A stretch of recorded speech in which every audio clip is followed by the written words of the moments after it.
दोस्तों, स्वागत है हमारे चैनल पर, जहां हम इतिहास के उन पन्नों को पलटते हैं जो समय की धूल में कहीं खो गए हैं। आज हम आपको लेकर चलते हैं भोपाल की उस शाही दुनिया में, जहां एक शख्स ने न सिर्फ अपनी रियासत को संभाला, बल्कि भारत के सबसे जटिल दौर में अपनी सूझबूझ, साहस और नेतृत्व से इतिहास रच दिया। जी हाँ, हम बात कर रहे हैं भोपाल के अंतिम नवाब नवाब हमीदुल्ला खान की। एक विद्वान, एक सैनिक, एक कूटनीतिज्ञ और एक धर्मनिरपेक्ष शासक। उनकी कहानी न सिर्फ प्रेरणादायक है, बल्कि विवादों और बलिदानों से भरी हुई है। तो तैयार हो जाइए उनकी इस अनकही दास्तान को जानने के लिए। तो चलिए शुरू करते हैं। नवाब हमीदुल्ला खान का जन्म 9 सितंबर 1894 को भोपाल के शाही कसर सुल्तानी महल में हुआ था। उनके पिता नसीरुल्लाह खान भोपाल के शासक थे, लेकिन उनकी असली प्रेरणा उनकी मां नवाब सुल्तान जहां बेगम थीं। सुल्तान जहां भोपाल की एक दूरदर्शिका शासिका थीं। उन्होंने शिक्षा, स्वास्थ्य और प्रशासन में कई सुधार किए। उन्होंने हमीदुल्ला खान को न सिर्फ शाही तौर तरीके सिखाए, बल्कि शासन की बारीकियां और धर्मनिरपेक्षता का महत्व भी समझाया। हमीदुल्ला खान की प्रारंभिक शिक्षा भोपाल में हुई, लेकिन बाद में उन्हें अलीगढ़ मुस्लिम यूनिवर्सिटी भेजा गया, जो उस समय भारतीय मुसलमानों के लिए शिक्षा का एक प्रमुख केंद्र था।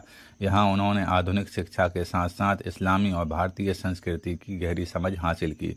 इसके बाद उन्होंने इलाहाबाद यूनिवर्सिटी से कानून की डिग्री प्राप्त की, जो उनकी बौद्धिक क्षमता का प्रमाण थी। लेकिन हमीदुल्ला खान सिर्फ किताबी विद्वान नहीं थे, वे एक उत्साही खेल प्रेमी और सैनिक थे। उन्होंने घुड़सवारी, शिकार और पोलो जैसे खेलों में महारत हासिल की, जो उस समय शाही परिवारों की पहचान थे। उनकी सैन्य रुचि ने उन्हें ब्रिटिश सेना में शामिल होने के लिए प्रेरित किया, और यह उनके जीवन का एक महत्वपूर्ण मोड़ था।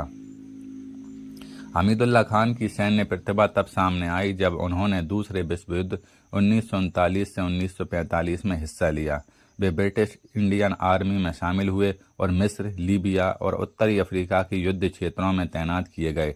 उन्होंने कैरन और एल अलामेन की मशहूर लड़ाइयों में हिस्सा लिया, जहां उनकी रणनीतिक सूझबूझ और साहस की खूब प्रशंसा हुई। उनकी सैन्य सेवाओं के लिए उन्हें कई सम्मान मिले। ब्रिटिश सरकार ने उन्हें एयर वाइस मार्शल का रैंक दिया, जो उस समय भारतीय रियासतों के किसी शासक के लिए एक दुर्लभ उपलब्धि थी। लेकिन युद्ध के मैदान में उनकी भूमिका सिर्फ एक सैनिक तक सीमित नहीं थी, वे एक कूटनीतिज्ञ भी थे। उन्होंने युद्ध के दौरान ब्रिटिश अधिकारियों और भारतीय रियासतों के बीच समन्वय स्थापित किया। उनकी यह अनुभव बाद में भोपाल के शासन और भारत पाकिस्तान बंटवारे के समय उनके फैसलों में काम आया। 1926 में अपनी मां सुल्तान जहां बेगम के शासन से हटने के बाद हमीदुल्ला खान भोपाल के नवाब बने। उस समय भोपाल एक समृद्ध और सांस्कृतिक रूप से विविध रियासत थी, जहां हिंदू, मुस्लिम और अन्य समुदाय मिलजुल कर रहते थे। हमीदुल्ला ने अपनी मां की विरासत को आगे बढ़ाया और भोपाल को आधुनिक बनाने के लिए कई सुधार किए। उन्होंने भोपाल में स्कूलों और कॉलेजों की स्थापना को बढ़ावा दिया। खासतौर पर लड़कियों की शिक्षा पर जोर दिया गया, जो उस समय एक प्रगतिशील कदम था। उन्होंने अस्पतालों और डिस्पेंसरियों का निर्माण भी करवाया, ताकि जनता को बेहतर स्वास्थ्य सुविधाएं मिलें। हमीदुल्ला खान के शासनकाल में ताजुल मस्जिद का निर्माण कार्य पूरा हुआ, जो आज भोपाल की सबसे प्रतिष्ठित मस्जिद है। इसके अलावा उन्होंने नूरुस्सबा पैलेस बनवाया, जो उनकी शाही जीवन शैली और वास्तुकला के प्रति रुचि को दर्शाता है। भोपाल की ऊपरी और निचली झीलों के रखरखाव और सौंदर्यीकरण पर भी ध्यान दिया गया। नवाब हमीदुल्ला खान ने भोपाल की धर्मनिरपेक्ष परंपरा को और मजबूत किया। वे हिंदू त्योहारों जैसे नवरात्रि, दशहरा और होली में उत्साह से हिस्सा लेते थे। उनके दरबार में हिंदू और मुसलमान दोनों समुदायों के लोग उच्च पदों पर थे, जो उनकी समावेशी नीति को दर्शाता है। Chamber of princess Hamidullah Khan के एक सक्रिय सदस्य थे, जो भारतीय रियासतों का एक महत्वपूर्ण संगठन था।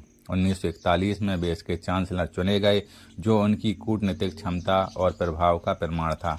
इस भूमिका में उन्होंने ब्रिटिश सरकार और भारतीय रियासतों के बीच मध्यस्थता की और आज़ादी की चर्चाओं में हिस्सा लिया। उनके शासनकाल में भोपाल एक समृद्ध और स्थिर रियासत थी, लेकिन 1947 में भारत पाकिस्तान बंटवारे ने उनके सामने एक ऐसी चुनौती खड़ी की, जिसने उनके नेतृत्व की असली परीक्षा ली।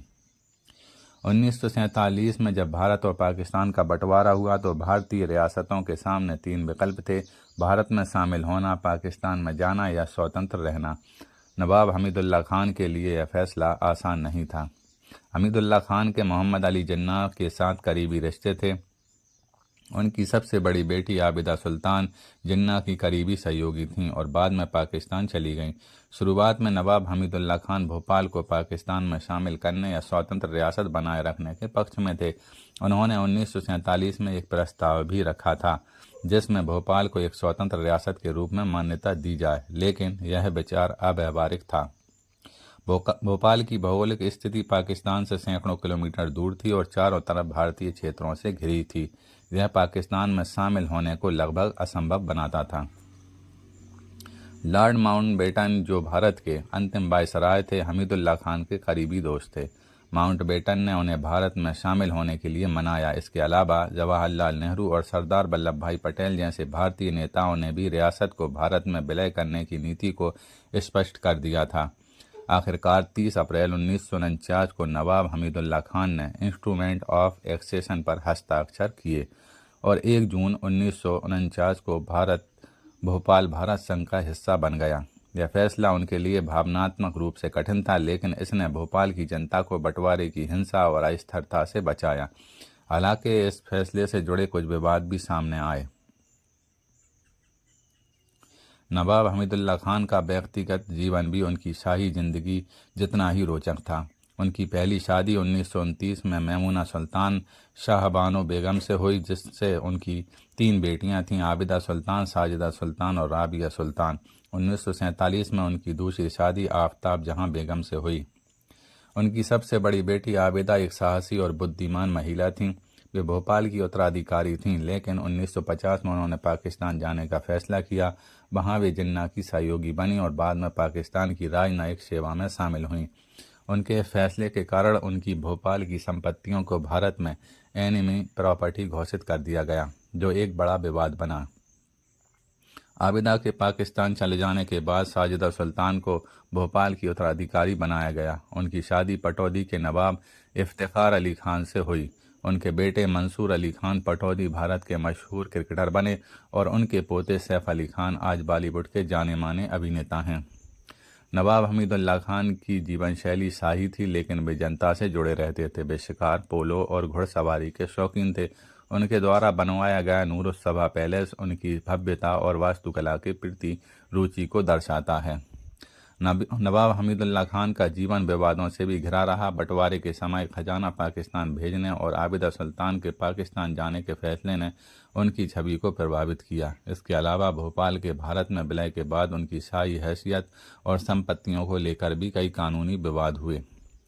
4 फरवरी 1960 को नवाब हमीदुल्लाह खान का निधन हो गया, लेकिन उनकी विरासत आज भी भोपाल में जिंदा है। ताजुल मस्जिद, नूरुस्सबा पैलेस और भोपाल की धर्मनिरपेक्ष संस्कृति उनकी देन है। उनके शासनकाल में भोपाल एक ऐसी रियासत थी जहां हिंदू और मुस्लिम एक साथ मिलजुल कर रहते थे और यही उनकी सबसे बड़ी उपलब्धि थी।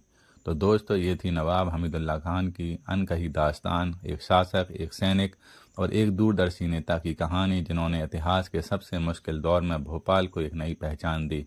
आपको उनकी ज़िंदगी का कौन सा हिस्सा सबसे ज़्यादा प्रेरणादायक है, कमेंट बॉक्स में ज़रूर बताएं। अगर आपको ये वीडियो पसंद आया है तो लाइक ज़रूर करें। मिलते हैं अगली वीडियो में।